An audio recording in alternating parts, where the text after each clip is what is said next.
Chapter 1. Introduction. Man and the Sea.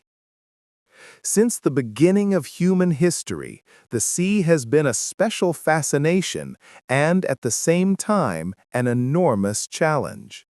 It was border and path at the same time, threat and hope, danger and promise. The vast expanses of water separated peoples and continents from each other, and at the same time offered the opportunity to connect them with each other. So it was only a matter of time before humans began to develop ways and means to overcome the sea. This age-old necessity and curiosity gave rise to shipbuilding, an art and science that has decisively shaped the course of history for thousands of years. It was recognized early on that the route over the water offered advantages over the arduous overland route. Rivers, lakes, and coasts were natural traffic arteries on which goods could be transported faster, safer, and in larger quantities. The hunting of fish and marine mammals, trade between settlements, and the exploration of new areas became the engine for the development of the first floating structures. At first, it was simple rafts, dugouts, or bundles of reeds tied together that made it possible to overcome small distances. But over time, these primitive beginnings were refined, expanded, and systematized. Shipbuilding emerged as a craft. From the very beginning, shipbuilding was more than just technology. It was an expression of the human striving for expansion, for discovery, and for connection. Those who built ships crossed the boundaries of their own world and opened doors into unknown spaces. Shipping not only promoted the exchange of goods, but also ideas, languages, religions, and cultures. Without shipbuilding, there would have been neither the great trade routes nor the global discoveries that have left a lasting mark on our world. The importance of shipbuilding is also shown by the fact that it is closely intertwined with the great epochs of human history. Riverboats in ancient Egypt were the basis for the construction of the pyramids as they transported the huge stone blocks. Phoenician seafaring turned the Mediterranean into a trade network that enabled the exchange of goods and knowledge. The voyages of discovery of the 15th and 16th centuries that led to the discovery of America would have been unthinkable without technological innovations in shipbuilding. Later, steamships and container ships changed the world economy and contributed decisively to globalization. But shipbuilding was never just progress and connection. It was also a tool of power, war, and conquest. Ships could be used to build empires, establish colonies, and decide wars. The Spanish galleons, the British Royal Navy, or the battleships of the 20th century are evidence that ships not only carried loads, but also cannons. In peacetime, they connected continents. In wartime, they tore them apart. The art of shipbuilding has therefore always been a mirror of its time. It reflected the state of technical knowledge, the availability of materials, social needs, and political goals. From the first hollowed-out tree trunks to today's high-tech cruise ships or nuclear-powered aircraft carriers, there is a development that is fascinating, traumatic, and momentous at the same time. In the following chapters, this path will be traced step by step, from mankind's earliest attempts to conquer water, to the heyday of seafaring, to the challenges and prospects of modern shipbuilding. It will become clear that shipbuilding was not only a technical craft, but one of the foundations for the history of civilization itself. Chapter 2. The First Boats. Dugout canoes, rafts, and reed boats. The beginnings of shipbuilding go back deep into the prehistory of mankind, to a time when there was no writing and no great cultures. Long before people built cities or forged tools out of metal, they began to use water as a living and transport space. The first boats were therefore simple but ingenious constructions that were oriented towards the natural conditions and exploited the possibilities of the materials available at the time. One of the oldest known forms was the dugout canoe. A large tree trunk was hollowed out with fire, stone tools, or later with bronze and iron tools. The resulting channel made the trunk buoyant and offered space for people and freight.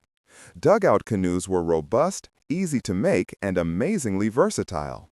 Archaeological finds, such as the famous dugout canoe of Pesse in the Netherlands, which is dated to around 8000 BC, show that this technique was already widespread in the Mesolithic age.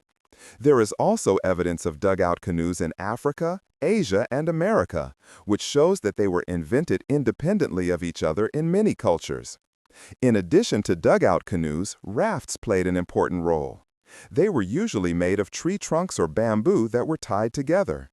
Rafts had the advantage that they offered a larger loading area and were stable in the water, even if they were slower and more difficult to maneuver. Especially on rivers and lakes, they are suitable for transporting loads such as wood, stones, or food. Even today, rafts in the traditional form are used in parts of the world, proof of the timelessness of this construction. A third early variant were reed boats. They consisted of bundles of reeds or papyrus tied together, which were excellently buoyant due to their lightness and buoyancy. Such boats were particularly widespread in regions with large stands of reeds or papyrus, such as Mesopotamia, the Nile, or Lake Titicaca in South America. Even the Sumerians used reed boats for river navigation, and the famous papyrus boats of the Egyptians were used to transport people and goods as well as for religious ceremonies. In the 1970s, the Norwegian adventurer Thor Heyerdahl was able to impressively prove with the Raft II that such reed boats could even be seaworthy. These early boats had not only a practical but also a cultural and symbolic meaning. In many early myths and religions, the boat plays a central role, be it as a vehicle of the gods, as a means of transport to the underworld, or as a symbol of the transition from one state to another. The Egyptians in particular closely associated their boats with faith. According to legend, the sun god Ra sailed across the sky and through the underworld in a barge. From a technical point of view, dugout canoes, rafts, and reed boats formed the basis for all later developments. They showed that humans were able to shape natural materials in such a way that they carried them across the water. At the same time, they illustrate the creativity and adaptability of early cultures. While dugout canoes dominated in wooded regions, peoples in tree-poor, reedy areas relied on papyrus or reed constructions. The importance of these early boats cannot be underestimated. They opened up new habitats for people, enabled fishing on more open water, trade via rivers and lakes, and the exploration of new areas. With them, a development began that finally turned man from a land dweller to a seafarer. Chapter 3: River Navigation in Ancient Egypt and Mesopotamia. The great river systems of antiquity were not only lifelines for agriculture and settlement, but also the cradle of early, highly developed shipping. In Egypt, it was the Nile. In Mesopotamia, the Euphrates and Tigris. Rivers that brought people together, made trade possible, and formed the basis for the first advanced civilizations. Without river shipping, neither the pyramids would have been built, nor would the dense exchange of goods between the cities of Mesopotamia have been possible. On the Nile, a distinctive boat-building tradition developed early on. Initially, simple reed boats were used, which were perfectly suited to the calm river due to their lightness and stability. Over time, however, the demand increased. Larger, more robust vehicles were needed to transport stones, grain, and wood. This resulted in boats and ships made of wooden planks and tied together with ropes. Since wood was scarce in Egypt, it often had to be imported, especially cedar wood from Lebanon, which was suitable due to its length and strength. The large ships used in the construction of the pyramids became famous. Without them, it would not have been possible to transport the stones which weigh tons upstream. Archaeological finds such as the Cheops bark, a 43-meter-long wooden ship discovered near the Great Pyramid of Giza, testify to the technical sophistication of Egyptian shipbuilders. They used ropes, wooden dowels, and clever connections to create stable structures without nails or metal. But ships in Egypt were not only a means of transport, but also religiously charged. In the tombs of many pharaohs, models of boats were found that were supposed to symbolically accompany the deceased on their journey to the afterlife. The sun god Ra sailed across the sky and through the underworld in a barge, an image that shows the central importance of boats in Egypt's understanding of the world. River navigation also played a decisive role in Mesopotamia. The Euphrates and Tigris connected the cities of Sumer, Akkad, and Babylon with each other and made trade relations over long distances possible. Reed boats were also used here, but the Mesopotamians also developed bitumen-coated boats that were better protected against water seeping through. Rafts with attached animal skins, which served as air chambers, were also used, a forerunner of modern pontoon constructions. Mesopotamian shipping was strongly oriented towards trade. The rivers were used to transport grain, dates, beer, ceramics, metals, and textiles. There were connections to India and Oman via the Persian Gulf. Early on, trade routes emerged that had an astonishing range, made possible by the interaction of river and sea shipping. In both Egypt and Mesopotamia, river navigation was closely linked to the administration and organization of states.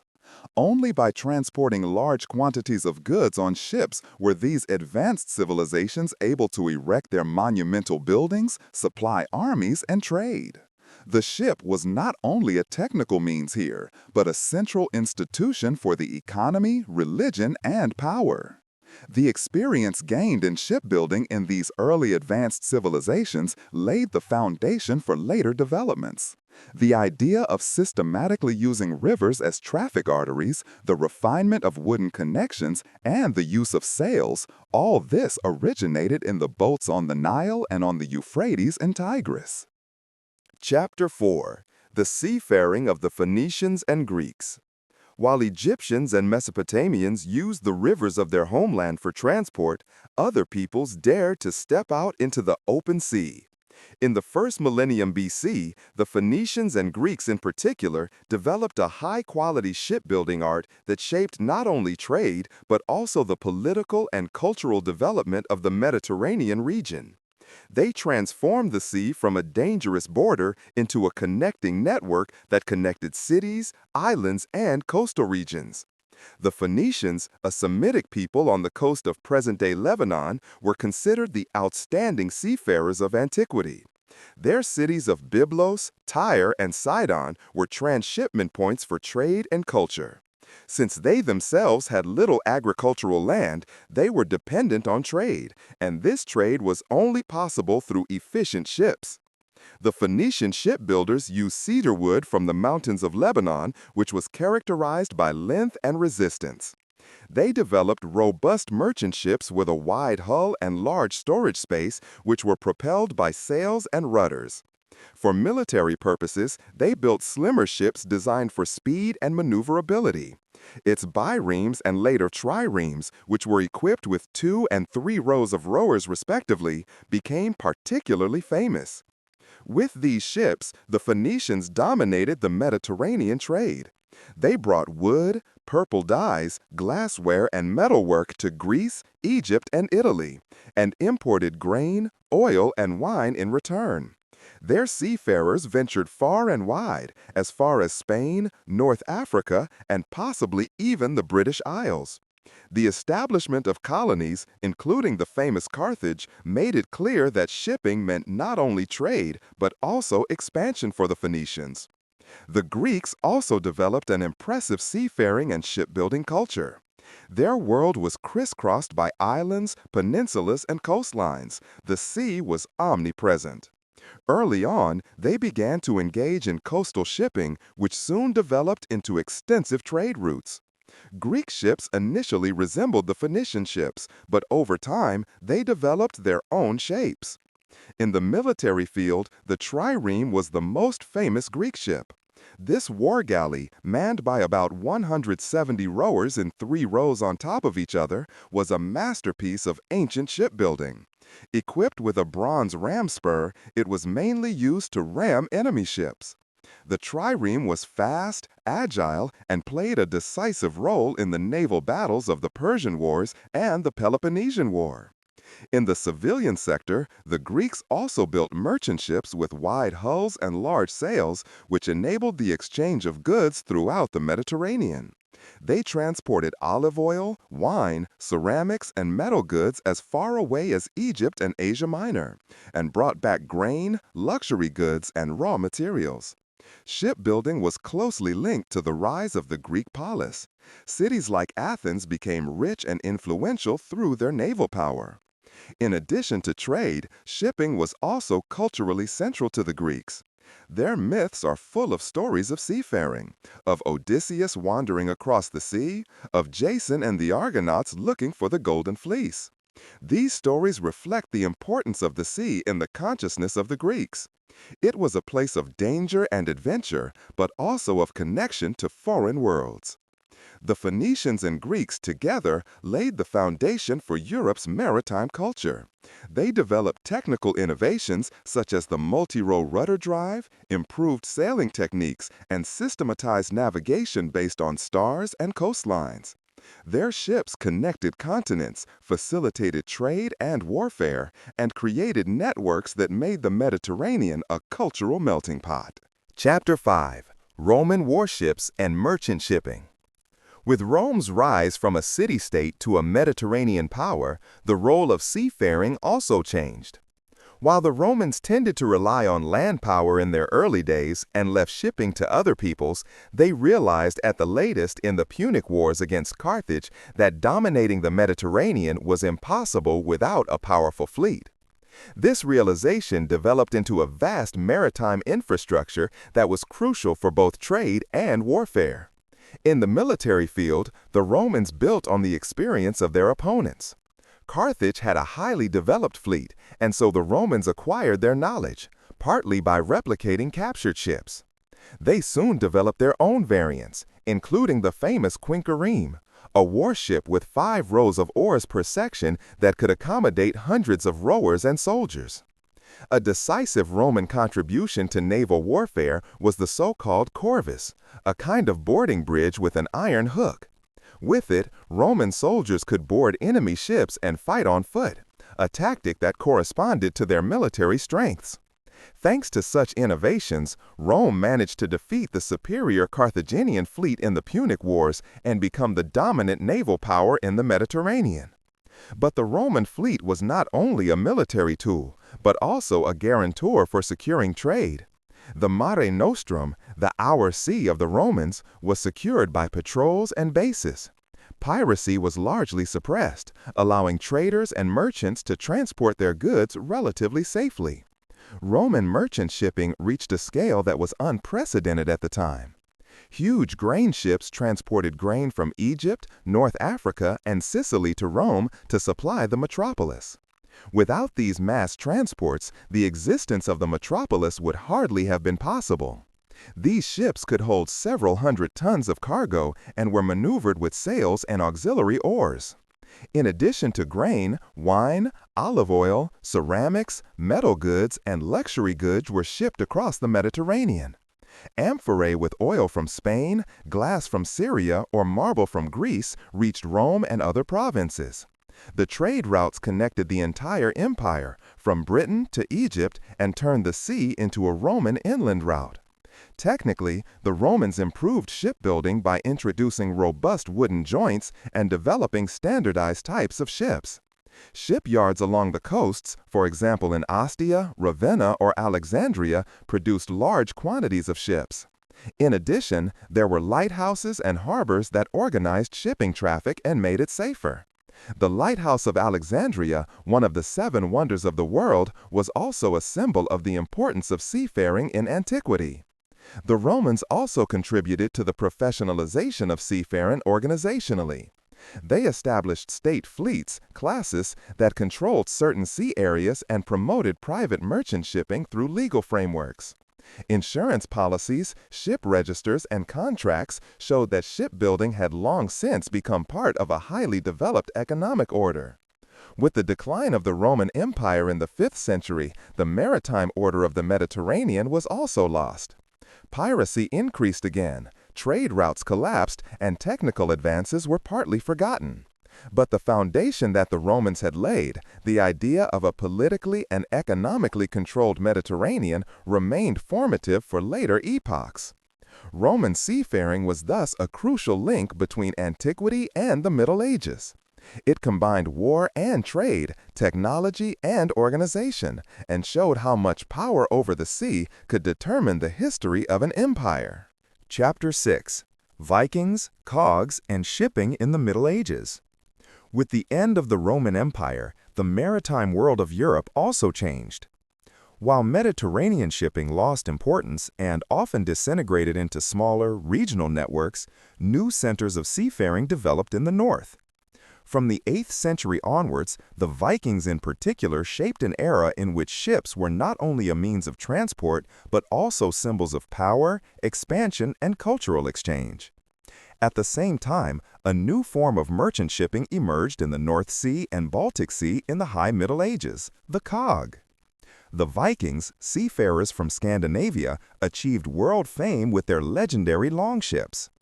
These ships were masterpieces of shipbuilding. Slender, elongated hulls with overlapping planks nailed in clinker construction, which offered stability and flexibility at the same time.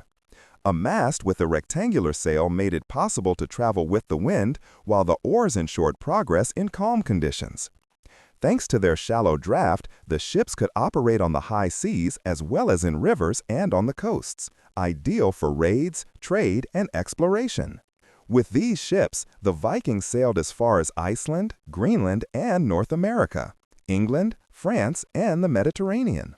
They not only raided, but also traded. Furs, amber, slaves, and iron from the north were exchanged for silver, spices, and fabrics from the south. The ships were not only a means of transport, but an expression of an entire culture. Viking princes were buried in magnificent ships, and the shape of the ship itself shaped their myths and works of art. While the Vikings conquered the Atlantic, a new type developed in the High Middle Ages in the area of the North Sea and Baltic Sea, the cog. This merchant ship, which emerged in the 12th and 13th centuries, was a sturdy, wide vessel with a high board and large storage space. It was built mainly of oak, equipped with a single mast and a large square sail. Later, cogs were also given raised fore and aft forts, which offered protection from pirates and provided space for crew and weapons. The cog became the symbol of the Hanseatic League, the powerful merchants' association that dominated trade in the North Sea and Baltic Sea from Lübeck. It could be used to transport large quantities of salt, beer, grain, wood, or wax, goods that connected the cities of the Middle Ages. The cog was less elegant than the Viking longships, but it was a workhorse that laid the foundation for long-distance trade in Northern Europe. Shipping also continued to develop in the Mediterranean. Italian city-states such as Venice, Genoa, and Pisa dominated here, maintaining powerful fleets of galleys. These ships, powered by oars and sails, combined trade and warfare in equal measure. They transported spices, silk, and luxury goods from the Orient to Europe and turned cities such as Venice into rich trading centers. The Middle Ages were thus an era in which different types of ships existed in parallel, each reflecting the needs of their region. In the north, the agile longships and later the mighty cogs of the Hanseatic League. In the south, the fast galleys of the Italians. Everywhere it became clear that ships were not only a means of transport, but tools for political power, cultural exchange, and economic advancement. The diversity of shipbuilding in the Middle Ages prepared the ground for the next great epoch of seafaring, the Age of Discoveries. For the cog and galley were soon to give rise to the ships that would enable Europeans to reach new continents beyond the borders of Europe. Chapter 7: The Invention of the Compass and Technical Innovations in the Orient. While the Vikings, Hanseatic League, and Italian city-states developed their maritime traditions in Europe, decisive technical innovations came from the Orient that revolutionized shipbuilding and seafaring worldwide. The invention and spread of the compass in particular fundamentally changed navigation. In addition, there were advances in shipbuilding that originated in the Arab, Chinese, and Indian worlds and reached Europe via the Mediterranean and Indian Oceans. The Chinese were the first to develop the magnetic compass. As early as the 11th century, its use for seafaring is documented. Instead of relying exclusively on the stars, the position of the sun and coastlines, seafarers could now find reliable orientation even in fog, cloudy skies, or in the open sea. This invention spread to Europe via the Arab world and became an indispensable tool there in the 13th century. Without the compass, the later voyages of discovery across the Atlantic would hardly have been possible. In addition to the compass, Arabic and Persian scholars also made a decisive contribution to the further development of navigation. They refined astronomical instruments such as the astrolabe, which could be used to measure the position of stars, and created detailed maps and nautical manuals. The Arab seafarers who crossed the Indian Ocean connected East Africa with India, China, and Southeast Asia. Their dhows, elegant ships with pointed bows and characteristic lateen sails, were excellently suited to take advantage of the monsoon winds. This sailing technique, the lateen sail, a triangular sail attached to the mast at an angle, revolutionized shipping in Europe as well. While square sails mainly used tailwind, the lateen sail allowed tacking against the wind. This made longer, more flexible routes possible. In combination with robust European ship types such as the cog or the later caravel, it opened up completely new dimensions of seafaring. Important innovations also came from India. Indian shipbuilders developed large ocean ships that served as models for Arab and Chinese designs. The exchange in the Indian Ocean region was intensive. Wood from South India, spices from the Moluccas, porcelain from China, gold and ivory from East Africa, all these goods were transported on ocean-going ships, the construction of which did not go unnoticed by Europeans. Particularly impressive were the ships of the Chinese Ming dynasty, the so-called treasure fleets under Admiral Zheng He in the 15th century. These massive junks, some up to 100 meters long, surpassed anything that existed in Europe at the time. They were multi-storied, equipped with several masts and sails, and served as floating bases for trade, diplomacy, and demonstration of power. Even though these voyages were later discontinued, they impressively showed how far shipbuilding in the Orient had already developed. The encounter with these innovations acted as a catalyst for Europe. The compass, the lateen sail, improved mapping, and the combination of different types of ships enabled the Portuguese and Spanish to advance beyond the coasts into the Atlantic in the 15th century. Thus, these Oriental and Asian developments laid the foundation for the Age of Discovery. Shipbuilding was therefore never a purely European phenomenon, but always a result of global interdependencies. Ideas, techniques, and materials migrated across the seas and made it possible for seafaring to become one of the most important driving forces in world history. Chapter 8. Voyages of Discovery of the Portuguese and Spaniards in the 15th–16th century. The 15th century marked the beginning of a new era in the history of shipbuilding, the Age of Discoveries. Driven by curiosity, trade interests, and the desire for power, the European nations, above all Portugal and Spain, strove out onto the oceans. This was made possible by technical innovations in shipbuilding and navigation, which originated in the previous century and were now in full bloom. The Portuguese in particular played a pioneering role. Under the patronage of Henry the Navigator, they began to systematically explore the west coast of Africa. Their goal was to find the sea route to India and thus gain direct access to the spices of the Orient. For these trips, they used a new type of ship, the caravel. The caravel was smaller and more agile than the cumbersome cogs of the north or the galleys of the Mediterranean. It had lateen sails that allowed it to sail against the wind, allowing it to maneuver more flexibly. At the same time, it offered enough storage space for longer voyages and crews of 20 to 30 men. With these ships, the Portuguese managed to sail as far as the Azores, Cape Verde, and finally around the Cape of Good Hope. The decisive breakthrough was made by Vasco da Gama, who discovered the sea route to India in 1498. His fleet consisted of a mixture of caravels and heavier naus, also called carracks, which were better suited to the long ocean voyages. This opened up a completely new world. Europe was now directly connected to Asia, and the foundation stone for the Portuguese colonial empire was laid. At the same time, the Spaniards dared an even greater adventure. On behalf of the Spanish crown, Christopher Columbus sailed west in 1492 to reach India. Its 3 ships, the Niña, the Pinta, and the Santa Maria, were typical ships of their time.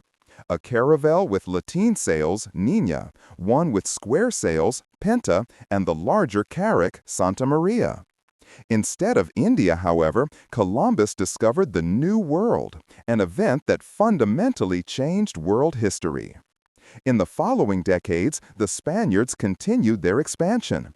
Using ships like the galleons, they developed robust, ocean-going vehicles that were suitable for both trade and war. Galleons combined the advantages of merchant and warships. They had large cargo holds, but also carried powerful guns. With them, the Spaniards secured their trade routes across the Atlantic and later also across the Pacific, where the famous Manila galleons ran between Mexico and the Philippines. The voyages of discovery of the Portuguese and Spaniards changed the world. They opened up transatlantic trade, laid the foundations for the colonial empires in America, Africa, and Asia, and made shipbuilding one of the most important strategic areas of all. Without ocean-going ships, neither the conquest of Mexico and Peru nor the huge silver transports from the mines of Potosi to Europe would have been possible. But the expansion also had dark sides. The ships were not only used for trade and discovery, but also for the slave trade, which abducted millions of people from Africa to America. Shipbuilding here did not mean progress in the sense of all, but also the instrumentalization of technology for oppression and exploitation. With the Portuguese and Spanish voyages of discovery, globalization finally began. Europe became the center of a global trade network made possible by shipbuilding. And the technical innovations of this time, caravel, carrack, and galleon, remained formative for maritime development for centuries. Chapter 9. The Caravel and the Galleon, Tools of the Colonial Era.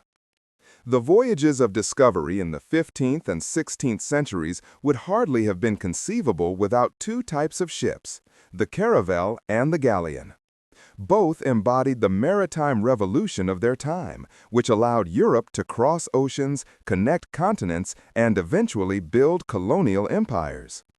They were not only technical masterpieces, but also symbols of an era in which ships became carriers of power, wealth, and expansion. The caravel is considered the most important explorer ship of the early modern period. Originally developed in Portugal in the 15th century, it combined elements from the Nordic and Mediterranean shipbuilding traditions. It was relatively small, usually 20 to 30 meters long, and had 1 to 3 masts. Particularly characteristic was its lateen sail, which allowed it to sail against the wind. This made the caravel far superior to the rigid, square-rigged sailors of the older cogs. Their maneuverability and seaworthiness made them ideal for exploring unknown coasts. With caravels, the Portuguese succeeded in opening up the west coast of Africa and later crossing to India. Columbus also used 2 caravels, the Niña and the Pinta, on his journey across the Atlantic. Although caravels offered only limited cargo space, their adaptability and reliability made them the pioneer ship of an entire era. The galleon, on the other hand, was built a little later, in the 16th century, and was a colonial ship par excellence. It combined the stability and carrying capacity of the carrack with the combat power of a warship. Typically, a galleon had 3 to 4 masts with square and lateen sails and a length of 40 to 60 meters. Their characteristic streamlined hull and lower-built forts compared to the carracks made them more stable, faster, and better armed. Galleons were true all-purpose ships. They served as merchant ships, warships, and transport ships at the same time. The Spaniards, in particular, used it to transport silver and gold from the colonies in America. Entire silver fleets, escorted by armed galleons, regularly crossed the Atlantic and delivered the wealth that financed the Spanish Empire. But the galleon was also a feared warship. Its hulls could be equipped with up to 40 cannons, and it played a central role in the great naval battles of the early modern period.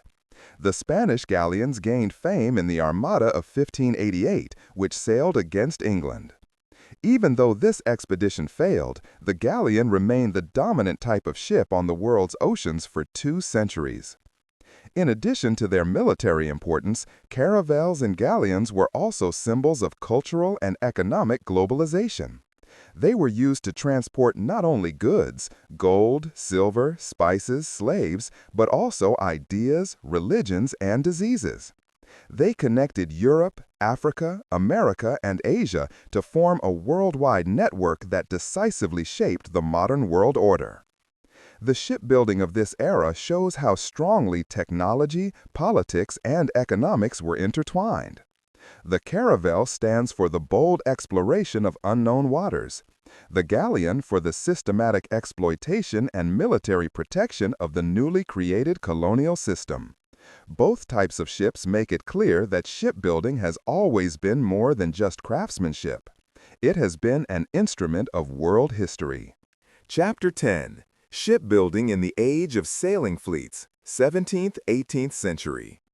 With the transition to the 17th and 18th centuries, sailing shipbuilding reached a phase that is often referred to as the classic age of sailing ships. In this era, large, heavily armed warships dominated the world's oceans, and a nation's ability to build and maintain powerful fleets determined its position in international politics. Shipbuilding became a key strategic technology that determined colonies, trade routes, and empires. Particular attention was paid to the construction of the ships of the line. These warships were designed for use in the so-called line of battle, a tactic in which ships sailed in formation one after the other and fired their broadsides at the enemy. Ships of the line were large, often over 60 meters long, and had 2 to 3 gun decks with up to 100 guns. They combined firepower, stability, and seaworthiness to such an extent that made them the backbone of the great navies for almost 2 centuries. The leading maritime powers, above all England, France, the Netherlands, and later Spain, invested enormous resources in the construction of such ships. Shipyards such as Chatham in England, Brest in France, or Amsterdam in the Netherlands became centers of highly developed shipbuilding. Hundreds of craftsmen worked here, from carpenters to sailmakers to cannon founders, who created floating fortresses together. Parallel to the ships of the line, smaller warships such as frigates were also created, which were faster and more maneuverable. Frigates served as reconnaissance, escort ships, and privateers, and played a crucial role in the protection of merchant fleets. With an armament of 20 to 40 guns, they could be used flexibly and formed an important addition to the cumbersome ships of the line.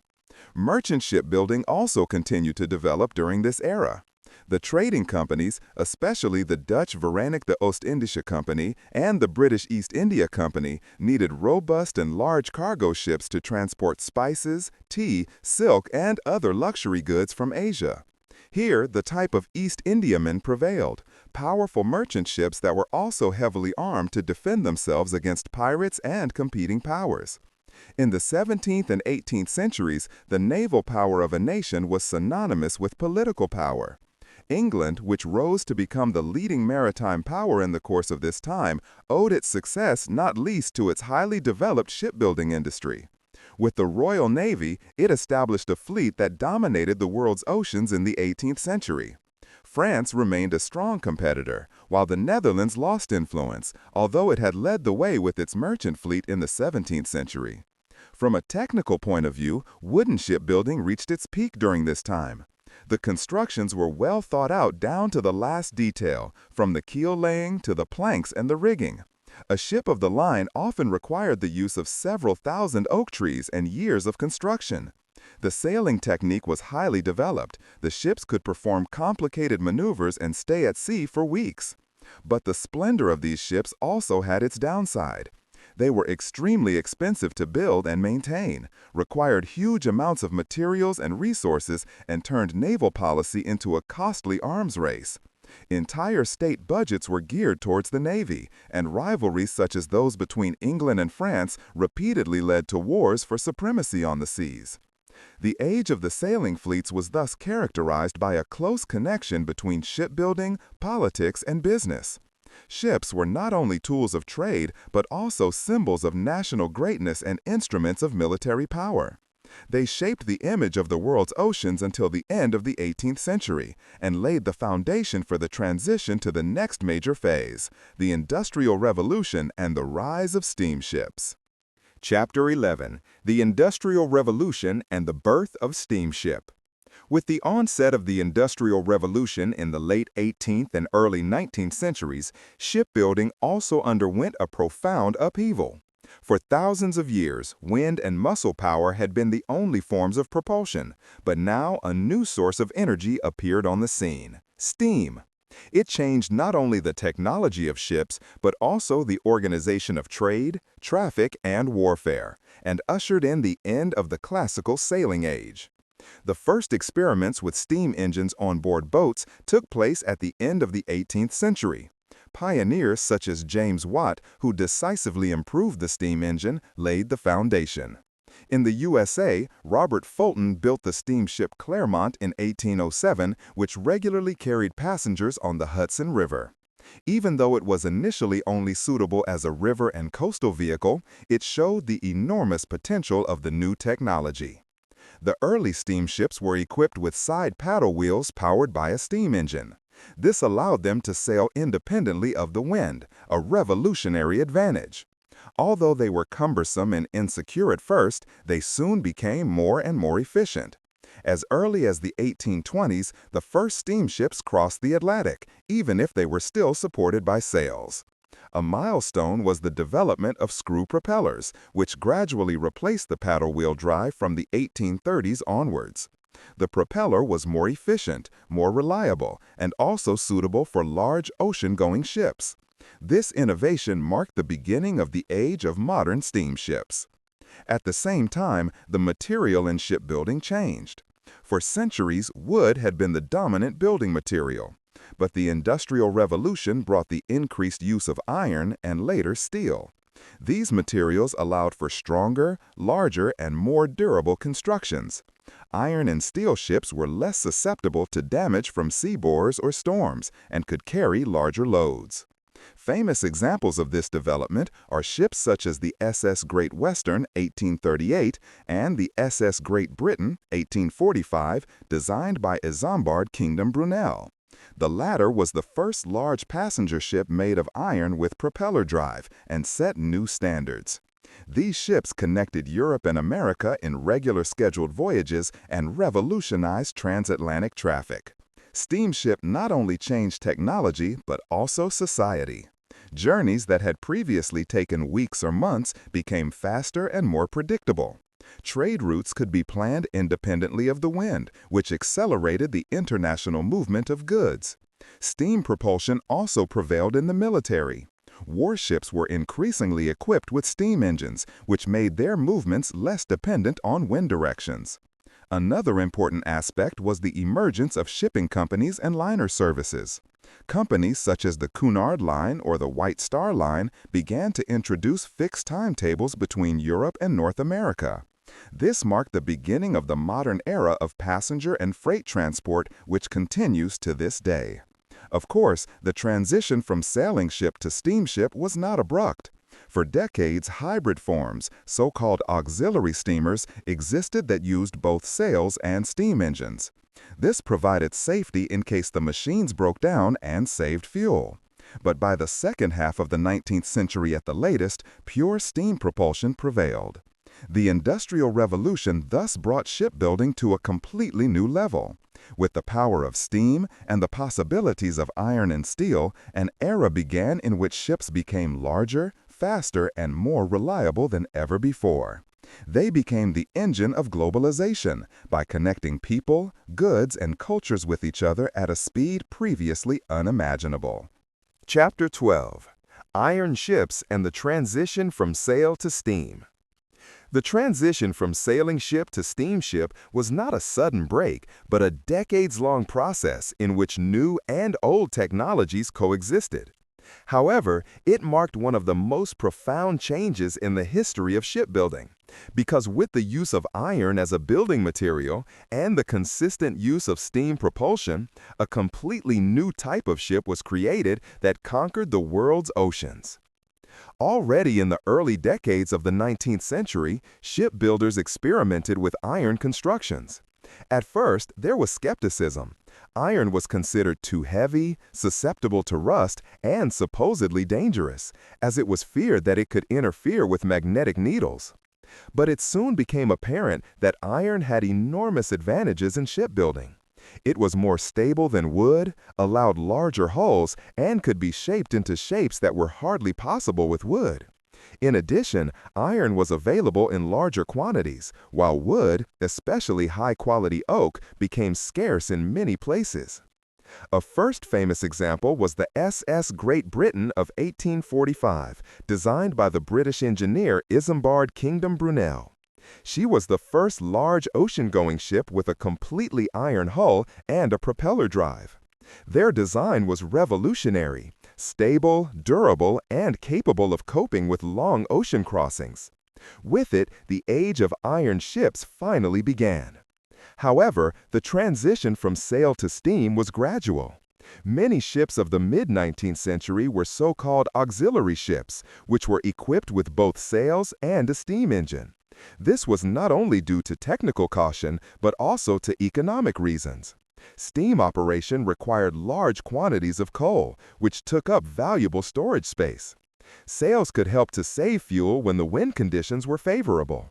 With the further development of steam engines and the expansion of global coal stations, especially in British colonies, pure steam propulsion became more practical. Now ships could navigate almost any route safely and predictably, regardless of the wind.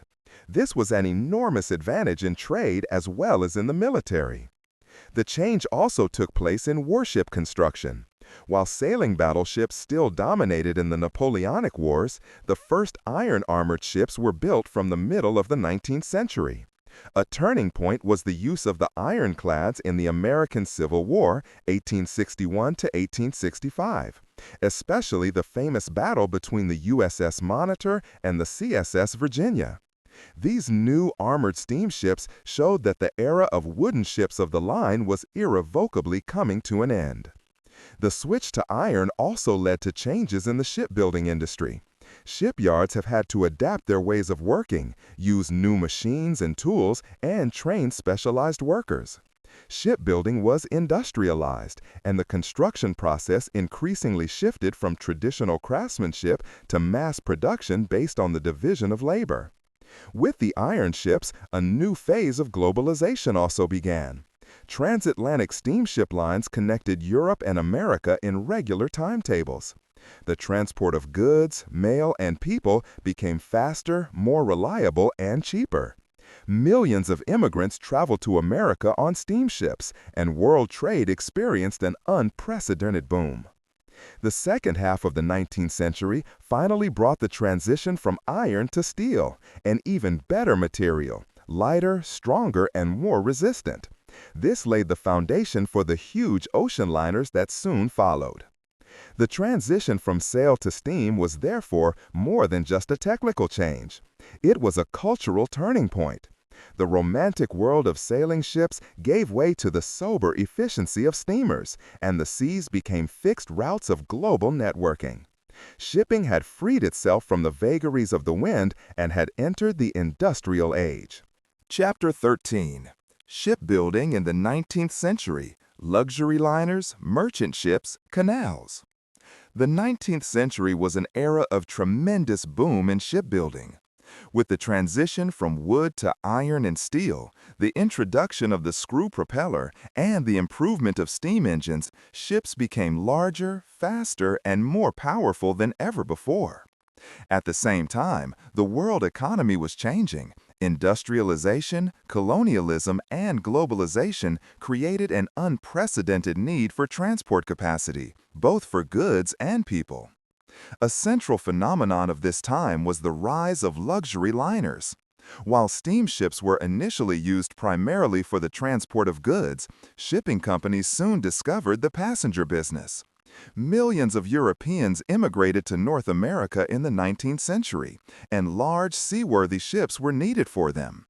At the same time, a wealthy upper class emerged that wanted to give ocean crossings a touch of elegance and exclusivity.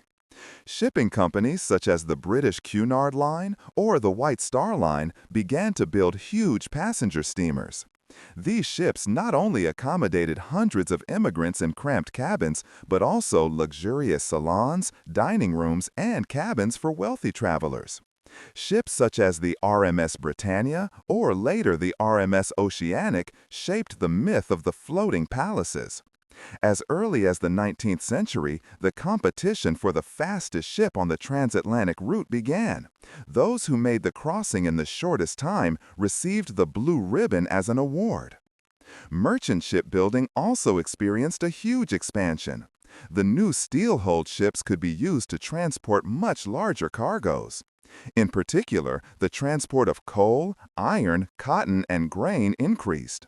Shipping companies developed specialized freighters for bulk goods, which operated scheduled services between the industrial centers of Europe, America, and Asia. Another important aspect of the 19th century was the construction of canals, which revolutionized shipping traffic. The Suez Canal, opened in 1869, connected the Mediterranean with the Red Sea and drastically shortened the sea route from Europe to India and East Asia. Ships no longer had to sail around the Cape of Good Hope, which saved weeks. Later, in 1914, the Panama Canal followed, connecting the Atlantic and Pacific and finally steering global trade in new directions. The combination of large ocean liners, new sea routes, and an expanding world economy meant that the 19th century can be described as the century of maritime globalization.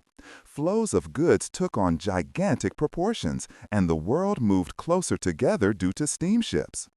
But warship construction also developed rapidly.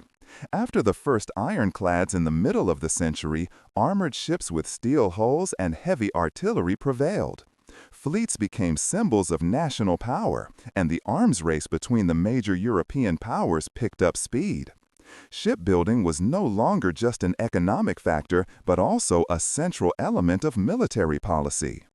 The 19th century in shipbuilding can therefore be described as a time of transitions and accelerations. Transition from wood to steel, from sail to steam, from regional to global trade. At the same time, the world accelerated at a rate that was previously unimaginable, a development that laid the foundation for the great maritime events of the 20th century. Chapter 14: Warships and Submarines in World War I.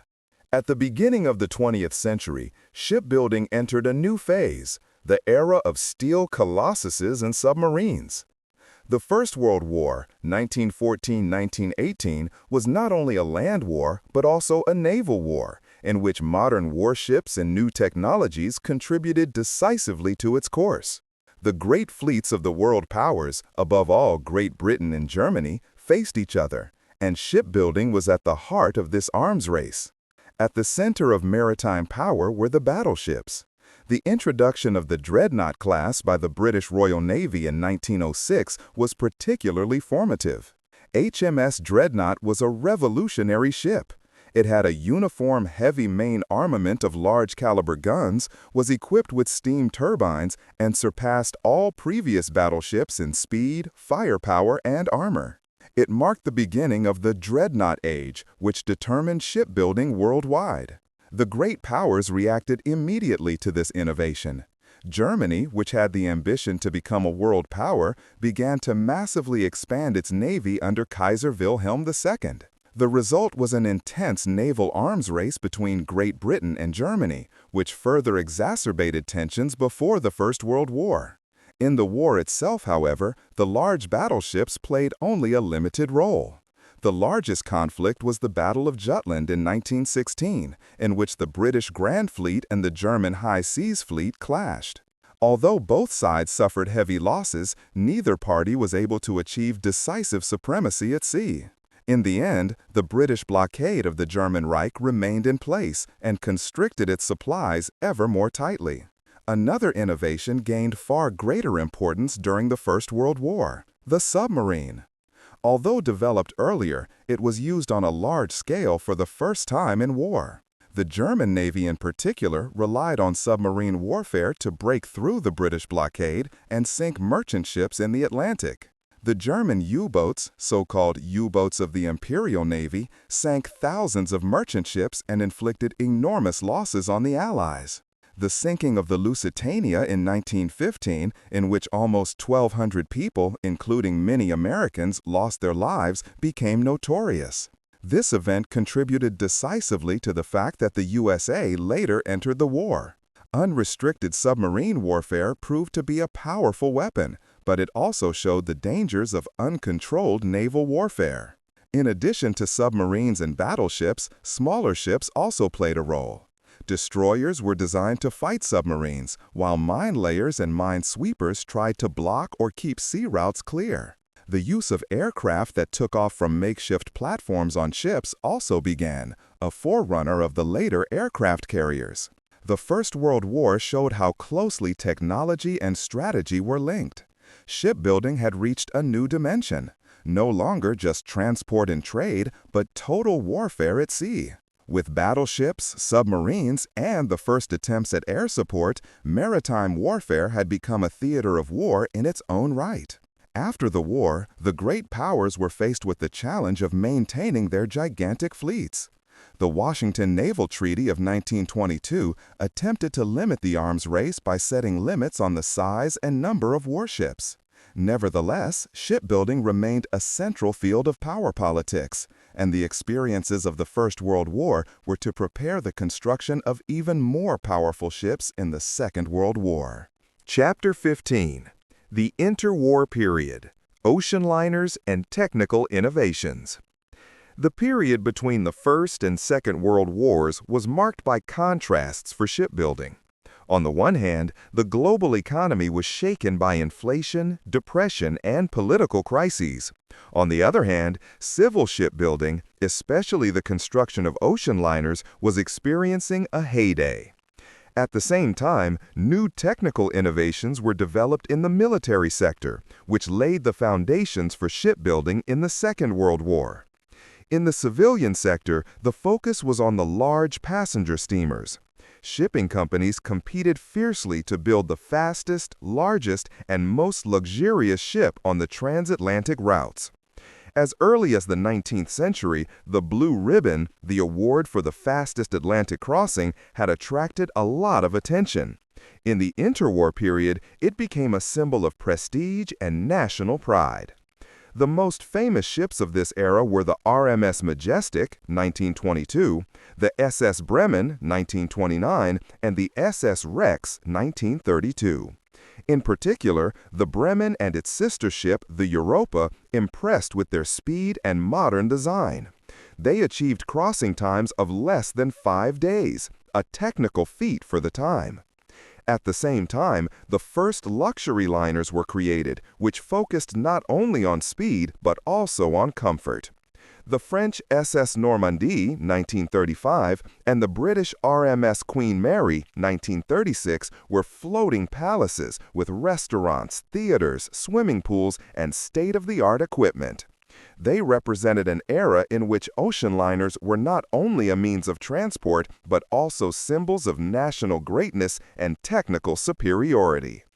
However, the interwar period produced important innovations not only in civilian, but also in military shipbuilding. Although the Washington Naval Treaty of 1922 limited the size and number of battleships, this led to increased innovation in other areas. The development of the aircraft carrier in particular picked up speed. Originally improvised conversions, aircraft carriers were now systematically constructed. Ships such as the British HMS Hermes or the Japanese Akagi showed that the Luftwaffe played an increasingly important role at sea. Aircraft carriers were to completely change the face of naval warfare in World War II. The submarine technology was also further developed. Germany was actually prevented from building submarines by the Treaty of Versailles, but secretly developed new concepts that later flowed into the submarine warfare of World War II. Other nations experimented with improved underwater technology, range, and torpedo systems. In merchant shipbuilding, the container idea also gained its first preforms. Although container transport did not really catch on until after the Second World War, as early as the 1930s, people experimented with standardized forms of loading to speed up the handling of goods. Last but not least, the interwar period also brought forth new forms of propulsion. In addition to the classic steam engine, the first diesel engines began to find their way into shipbuilding. They were more efficient, easier to operate, and required fewer personnel than the huge steam plants. Smaller freighters and tankers in particular benefited from this innovation. The interwar period was thus an epoch of transition. On the one hand, there were the glamorous ocean liners, which for a short time represented the crown of maritime technology. On the other hand, military technologies continued to develop, which were to unfold their full effect in the Second World War. Shipbuilding thus reflected the ambivalence of the time: luxury and progress on the one hand, preparation for the next Great War. Chapter 16. Shipbuilding in World War II, Battleships, Aircraft Carriers, Submarine War.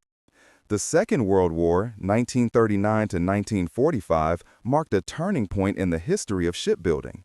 While in the First World War the large battleships still dominated as symbols of maritime power, it now became clear that other types of ships, especially aircraft carriers and submarines, would have a decisive influence on naval warfare. Shipbuilding had to adapt in a very short time, develop new designs, and produce in huge quantities. At the beginning of the war, the battleship still seemed to be the measure of all things. Gigantic units such as the German Bismarck, the Italian Littorio class, or the Japanese Yamato were technical masterpieces that had enormous firepower and heavy armor. The Bismarck caused an uproar in the Royal Navy with the sinking of the British Hood in 1941, before she herself sank after a dramatic hunt. The Japanese Yamato, the largest battleship ever built, was sunk in 1945 without ever being able to develop its full combat power. These examples showed that the era of battleships was coming to an end. It was replaced by the aircraft carrier as the new dominant weapon system. Carriers had already developed in the 1930s, but in the Second World War they proved their strategic superiority. Aircraft carriers could conduct long-range airstrikes, fight enemy fleets at a distance, and support land operations. The famous Battle of Midway in 1942, in which the USA sank 4 Japanese carriers, finally marked the breakthrough of this type of ship. From then on, control of the air at sea was considered crucial, and thus the aircraft carrier as the most important ship of the modern Navy. In addition to the carriers, submarine warfare also played a central role. The German Navy in particular relied heavily on its U-boat fleet, which tried to cut off British supplies in the Atlantic War. The German Type 7 and later Type 9 U-boats were built in large numbers and inflicted heavy losses on the Allies. In the so-called Wolfpack tactics, they attacked convoys and sank thousands of merchant ships. But the technological race continued.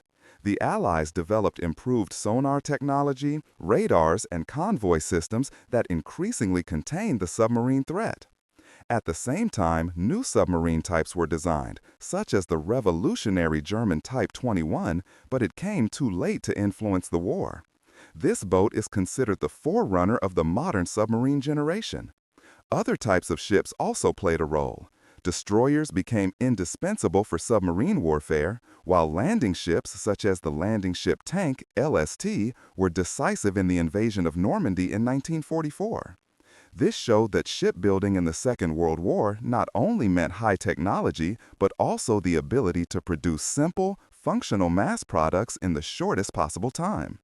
The USA in particular used its industrial strength to build thousands of ships, from small supply ships to huge aircraft carriers. Shipbuilding in the Second World War was therefore not only a question of technical innovation, but also of mass production. While Germany and Japan built high-quality but elaborate units, the Allies relied on standardized and quickly produced ships such as the famous Liberty ships, which were mass-produced. This strategy proved to be superior and secured the supply routes of the Allies. At the end of the war, it was clear that the battleship had had its day, that the aircraft carrier had become the new symbol of maritime power, and that the submarine had demonstrated the enormous strategic impact it could have. During the Second World War, shipbuilding had changed from the fascination of individual gems to industrial high technology and mass production, a change that still characterizes the maritime world today. Chapter 17. The Post-War Period, Containerization and Globalization. After the end of the Second World War, shipbuilding faced new challenges. The warships built during the conflict had done their job, but the post-war world now demanded something else: economic reconstruction, growing world trade, and more efficient methods of transportation. Shipbuilding had to transform itself again, from military mass production to civilian innovation. Probably the most significant development of this era was containerization. In the 1950s, the American entrepreneur Malcolm McLean developed the concept of standardized freight containers that could be loaded directly from the truck or train onto a ship. This simple but revolutionary idea fundamentally changed world trade. Before containerization, cargo handling was laborious and time-consuming. Sacks, crates, and barrels had to be loaded and stowed individually, a process that could take days or weeks. With containers, on the other hand, freight could be transported quickly and efficiently in standardized boxes. Transshipment from ship to rail or truck was simplified, and the entire logistics chain gained speed. From the 1960s onwards, the first specialized container ships began their service. These ships had open decks and holds that were precisely matched to accommodate the containers. Soon the dimensions became larger and larger. So-called Panamax ships, which could pass through the Panama Canal, and later post-Panamax ships, which were too large even for that, determined world trade. At the same time, tanker construction also changed. The increasing demand for oil necessitated large supertankers that could transport millions of barrels of crude oil across the oceans. Ships like the ULCCs, ultra-large crude carriers, became floating giants that could be over 400 meters long. The post-war period was also the time of globalization. With container ships, tankers, and bulk freighters, a global trade network was created that moved raw materials, goods, and products in unprecedented quantities and speeds. Without modern shipbuilding, globalization in its current form would hardly have been conceivable. At the same time, passenger traffic changed from necessity to leisure, and the military role of shipbuilding adapted to the geopolitical realities of the Cold War. In summary, the post-war period was marked by a shift. Shipbuilding focused more on trade and transport, with containerization becoming the decisive innovation. It connected the world economy more closely than ever before and laid the foundation for modern globalization. At the same time, passenger traffic changed from necessity to leisure, and the military role of shipbuilding adapted to the geopolitical realities of the Cold War. Chapter 18. Supertankers, Cruise Giants, and High-Tech Warships in the Cold War. The second half of the 20th century was marked by the Cold War, the rapid growth of the global economy, and the ever-increasing mechanization of shipbuilding. During this era, some of the largest and most powerful ships of all time were built, both in civil trade and in the military sector. A central phenomenon was the rise of the supertankers. With the increasing demand for crude oil, which became the most important source of energy in the industrial age, ever larger quantities of transport had to be moved across the world's oceans. Tankers with a capacity of over 100,000 tons were built as early as the 1950s, but VLCCs, very large crude carriers, and ULCCs, ultra-large crude carriers, soon followed.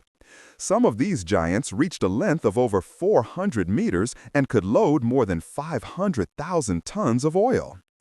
These floating colossi placed enormous demands on shipbuilding and navigation. Their size made them efficient but also difficult to maneuver. They could no longer call at many ports and had to call at special terminals, for example in Rotterdam or at artificially created deepwater ports. Shipbuilding had to adapt to these challenges by developing more stable hulls, stronger pumping and loading systems, and better safety precautions. At the same time, the cruise industry also experienced a boom. While classic passenger shipping was largely replaced by aircraft, cruises established themselves as a form of vacation. Cruise ships have become larger, more luxurious, and more diverse. They no longer only offer transport, but also worlds of experience with restaurants, theaters, pools, and shopping streets. Ships such as the SS France 1960 or later the Song of Norway 1970 of Royal Caribbean set standards and initiated the transition to today's floating amusement parks. The Cold War also fundamentally changed shipbuilding in the military. The aircraft carrier finally became the dominant weapon at sea. The U.S. built supercarriers such as the USS Enterprise 1961, the first nuclear-powered aircraft carrier that remained in service for decades. With nuclear reactors on board, these ships could operate virtually indefinitely, limited only by the supply of crew and aircraft. Although the Soviet Union relied less on aircraft carriers, it developed a strong fleet of missile destroyers, cruisers, and nuclear submarines. In particular, the strategic nuclear submarines, which were equipped with ballistic missiles, became the central element of nuclear deterrence in the Cold War. They could stay underwater for weeks or months, making the sea an invisible but crucial theater of war. Shipbuilding had to adapt to these military requirements. Stronger propulsion systems, modern weapon systems, radar and sonar technology, and the integration of electronic warfare turned warships into high-tech platforms. At the same time, new materials such as aluminum and composites were used to save weight and increase speed. Overall, the picture of shipbuilding in the Cold War shows a double dynamic. On the one hand, the urge for ever larger ships in the civilian sector, supertankers and cruise liners, and on the other hand, the focus on high-tech and strategic clout in the military sector. Both developments made it clear that shipbuilding not only touched on economic and technical issues, but was also closely linked to geopolitical tensions and the growing interconnectedness of the global economy. Chapter 19: Digitization, Container Giants, and Environmental Issues in Modern Shipping. With the end of the Cold War and the entry into the 21st century, shipbuilding once again underwent a profound transformation. While the effectiveness in the military sector was maintained, the focus in civil shipbuilding shifted to efficiency, size, and sustainability. The globalization of the global economy has led to an even greater growth in maritime transport, while at the same time, questions of environmental responsibility and technical innovation have come to the fore. This change is particularly evident in the container shipping sector. Since the 1990s, container ships have become larger and larger in order to be able to transport the increasing quantities of goods more efficiently. Today, mega carriers are more than 400 meters long and can accommodate more than 24,000 standard containers, TEU. These floating giants connect the production centers of Asia with the markets of Europe and North America. Shipping companies such as Maersk, MSC, and CMA-CGM dominate the global market, and their fleets determine the speed and cost of global goods traffic. But this development brings challenges. Giant ships can only call at a few ports, which must be developed accordingly. In addition, their size also means greater dependence. If a mega carrier fails, this immediately affects global supply chains, as the 2021 Ever Given accident in the Suez Canal impressively demonstrated. At the same time, digitization has taken hold of shipbuilding and shipping. Modern ships are floating computers equipped with sophisticated navigation systems, automated loading processes, and digital logistics networks. Artificial intelligence supports route planning, fuel consumption, and safety monitoring. The first autonomous ships that can sail without a crew are already being tested, a step that could revolutionize seafaring in the future. At the same time, environmental issues are coming to the fore. Shipping is responsible for a significant share of global CO2 emissions, and international agreements such as the International Maritime Organization, IMO, set stricter limits on sulfur and nitrogen oxide emissions. This forces shipbuilding to develop new solutions. LNG, liquefied natural gas, as an alternative to heavy fuel oil. Hybrid and electric drives, especially for ferries and short-haul routes. Sailing and wind assistance systems that save fuel with modern high-tech sails or rotors. Hydrogen and ammonia as possible emission-free fuels of the future. The cruise industry, which has experienced an enormous upswing since the 1990s, is also increasingly coming under criticism. The floating mega resorts with space for several thousand passengers are symbols of mass tourism, but at the same time, they are also environmental centers. The shipbuilding industry is responding with concepts for more environmentally friendly cruise ships that use state-of-the-art exhaust filters, LNG propulsion, or even solar and wind technologies. In the military sector, technologization continued. Modern warships such as the Arleigh Burke-class destroyers, USA, or the frigates of the European navies are high-tech floating platforms, equipped with radar, missile defense systems, and stealth technology.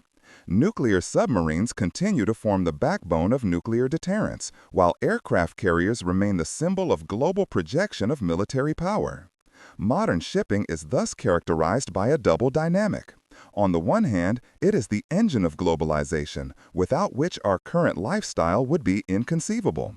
On the other hand, it is also the cause of environmental problems that urgently need to be solved. Shipbuilding is therefore facing a new historic task today, mastering the balancing act between economic efficiency, technological innovation, and ecological responsibility. Chapter 20: Future of Shipbuilding: Autonomous Systems, Sustainability, and New Horizons. The history of shipbuilding is one of constant change, from reed boats on the Nile to gigantic container ships and nuclear-powered aircraft carriers.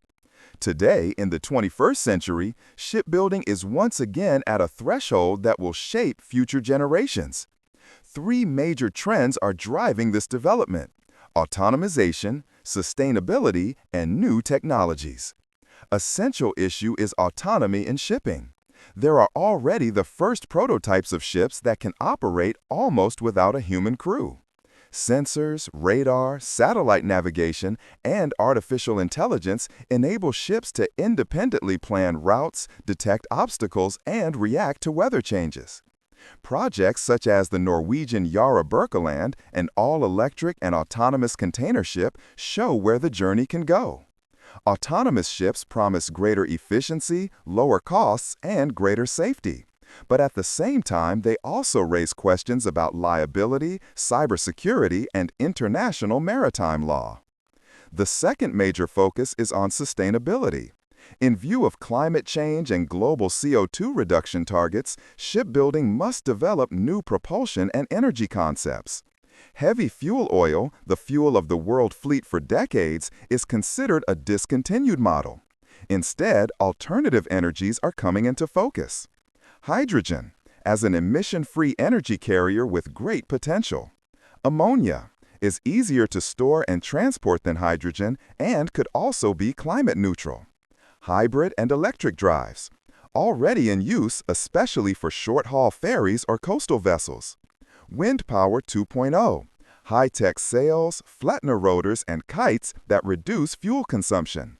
Solar energy, So far only supplementary, but could become useful in combination with other technologies. At the same time, the ships of the future will become smarter.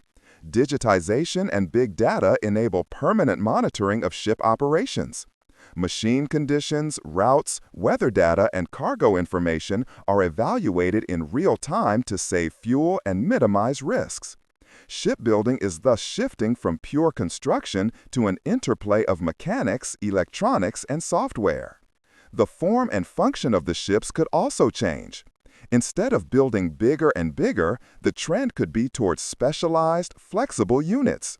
Floating factories, modular ships, or underwater transporters are concepts that still seem experimental today but could become reality in the future.